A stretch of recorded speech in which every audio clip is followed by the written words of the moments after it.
ये न खबर बनी, न इसकी इंक्वायरी हुई, लगातार लाइन से मौतें हुई, लेकिन खबर आई और दूसरे दिन समाप्त हो गई। लेकिन उसी परिवार में एक महिला जीवित है। जानते हैं कौन? हाँ? वाड्रा की मां। आप कह सकते हैं वो कौन है? वाड्रा की मां हिंदुस्तानी नहीं है, वो किसी दूसरे देश की नहीं। उसके अलावा पूरा खानदान समाप्त हो गया। आज तक कोई पूछने वाला नहीं है कि कैसे हुआ।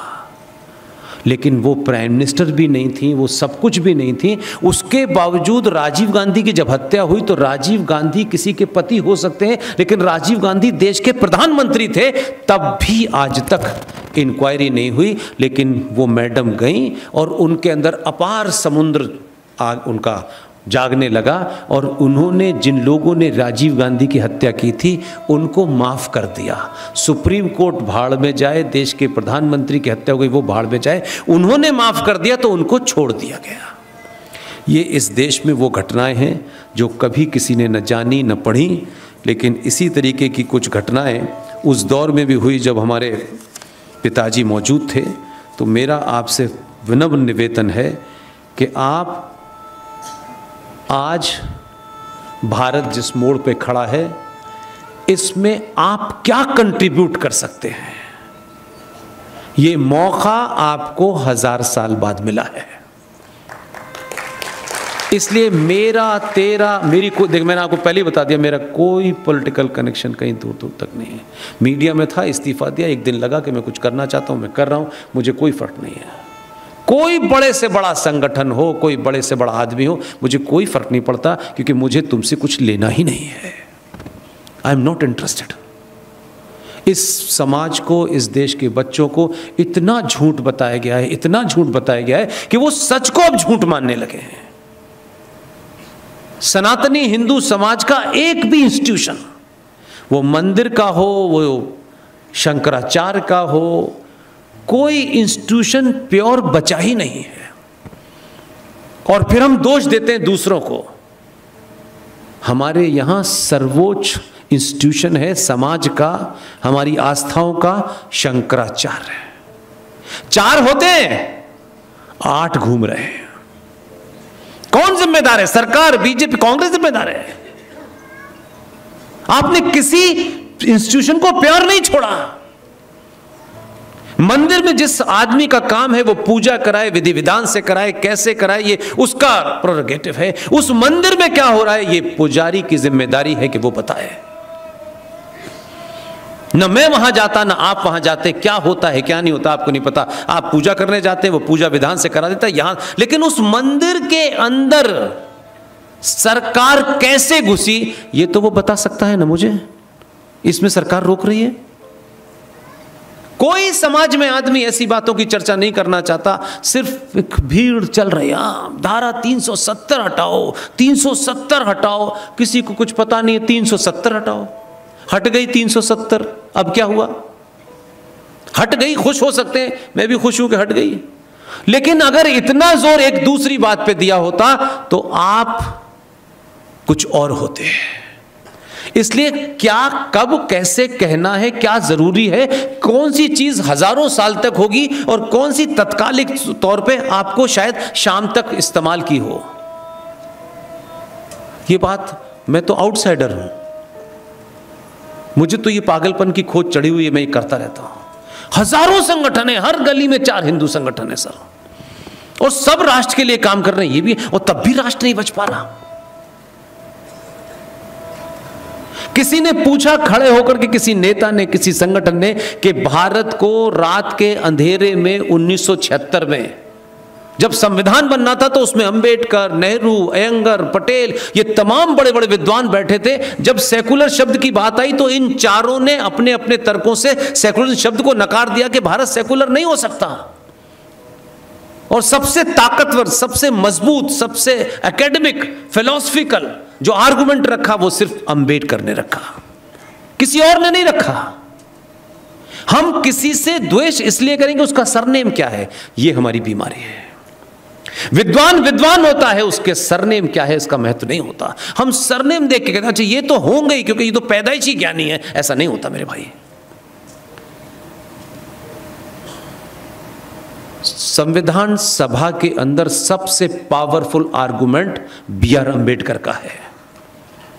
बी आर अंबेडकर, मेरी बात आप भावुक हैं उनको लेके, अच्छी बात है। बी आर अंबेडकर ने सेकुलरिज्म की डिबेट पे यह कहा कि अनादिकाल से भारत में अनेक मतक के लोग यहां आए, यहां रहे, उन्होंने पूजा कैसे करनी है कैसे नहीं करनी है, कोई हजारों साल में ऐसी घटना नहीं मिलती कि यहां के मूल निवासियों ने बाहर से आने वाले लोगों की पूजा पद्धति को तोड़ा हो, मारा हो, उनको नुकसान पहुंचाया हो। वो यहां आए, उन्होंने अपनी पूजा पद्धति को फैलाया। एक घटना ऐसी नहीं मिलती। भारत की मिट्टी में और सनातनियों के खून में जो सेकुलरिज्म है उसे संविधान में लिख करके उसको बौना मत करो, यह उनका आर्गुमेंट था। तब सबने रिजेक्ट कर दिया था, लेकिन उसके कुछ लोगों ने 76 में जब देश के सारे नेता जेल में थे तो यह कहा कि नहीं, भारत का संविधान सेकुलर होना चाहिए। और थोड़ी देर के लिए मैंने मान लिया कि मैं उस डिबेट में नहीं जाना चाहता। सन 76 के अंदर रातों रात भारत के प्रेमबिल के अंदर, और बहुत लोग नहीं जानते, प्रेमबिल जो होता है वो आत्मा होती है। जो पहला पेज है संविधान का जिसे प्रेमबिल कहते हैं वो वर्जिन होती है, उसमें कभी चेंज नहीं हो सकता। रेस्ट ऑफ द कॉन्स्टिट्यूशन में आप समय समय पर कोई नया लाते हैं, कानून लाते हैं, अमेंडमेंट करने की गुंजाइश होती है। लेकिन 76 में जब ज्यादातर नेता जेल में थे, आपने बिना मीटिंग के, बिना संसद की सहमति के प्रेमबिल के अंदर सेकुलरिज्म और सोशलिज्म शब्द जोड़ा। मैं इसको भी माफ कर देता हूं क्योंकि मेरा आर्गुमेंट दूसरा है, मुझे जहां जाना है मैं इसलिए उस बात को इंपॉर्टेंस नहीं दे रहा। हो गया। अगर 76 से भारत सेकुलर हो गया था तो उसमें लिखा हुआ है सबके अधिकार बराबर हैं, राइट? जब सबके अधिकार बराबर हैं और भारत स्टेट का मजहब यानी भारत स्टेट का रिलीजन कोई नहीं, भारत कोई हिंदू स्टेट नहीं है, इसलिए चाहे वो 42,000 पारसी हो, 92 लाख जैन हो, 1.6% सिक्स हो, उनका और 84 करोड़ हिंदुओं के सबके अधिकार बराबर है। एग्री, कोई डिबेट नहीं है। लेकिन वो तमाम कहां हैं जो सुबह से शाम भाषण भाषण भाषण, कुत्ते पे, बिल्ली पे, हर बात पे बोलेंगे। ये बात क्यों नहीं इस देश में उठी कि जब सब बराबर हैं तो मज़ारों से, गुरुद्वारों से, चर्चों पे उनकी आस्था के लोग वहां जाते हैं, पैसा चढ़ाते हैं और सरकार उस पैसे को टच नहीं करती। तो फिर मेरे मंदिरों पे चढ़ने वाले पैसे को सरकार कैसे लेती है? ये मैं आपको लार्जर पिक्चर, देखिए मैं मेरा हमेशा से ये रूल रहा है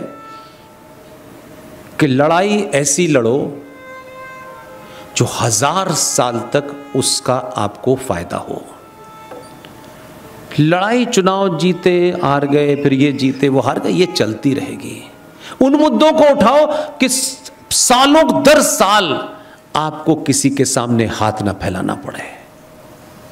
यह कानून बन गया, मैंने किसी पार्टी के मुंह से 4 शब्द नहीं सुने।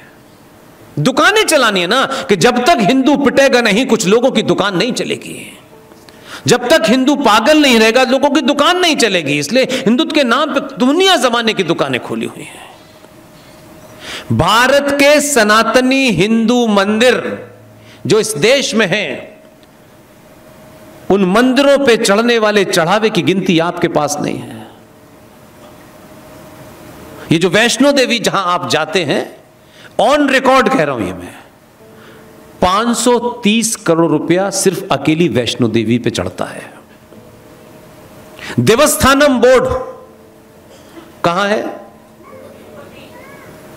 वहां है, तिरुपति में है। 1300 करोड़ रुपया एक मंदिर पे चढ़ता है। नाथ द्वारा मंदिर राजस्थान में है। एक बेटी ने विधानसभा में पर्ची देके पूछा कि इस मंदिर पे जो पैसा चढ़ता है कितना आता है और सरकार उसमें से क्या खर्च करती है। सरकार ने लिख के दिया है, गहलोत की सरकार ने, नाथ द्वारा मंदिर से 83 करोड़ रुपया सालाना आता है। हम मंदिर के ऊपर एक पैसा खर्च नहीं करते, हम सेकुलर कामों पे ये पैसा खर्च करते हैं। कुल मिलाकर के भारत के सनातनी हिंदू मंदिरों पे एक साल में 10 लाख करोड़ रुपया आता है।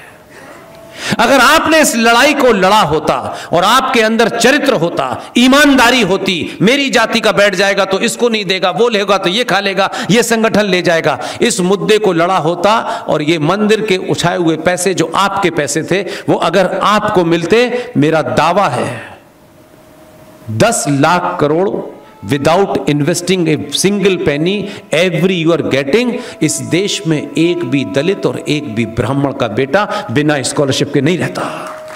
लेकिन हम सरकारों के ऊपर निर्भर हैं, आओ हम तुम्हें देंगे, तुम्हें नहीं देंगे, तुम ऊंचे हो, तुम नीचे हो। लड़ाई लड़ो तो ऐसी लड़ो कि आने वाली नस्लें तुम्हें 100,000 साल तक याद रखें।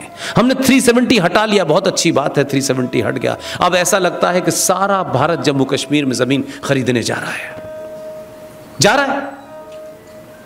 इसी 370 की जितनी चर्चा हुई उससे खतरनाक एक धारा है, उसका जिक्र नहीं है।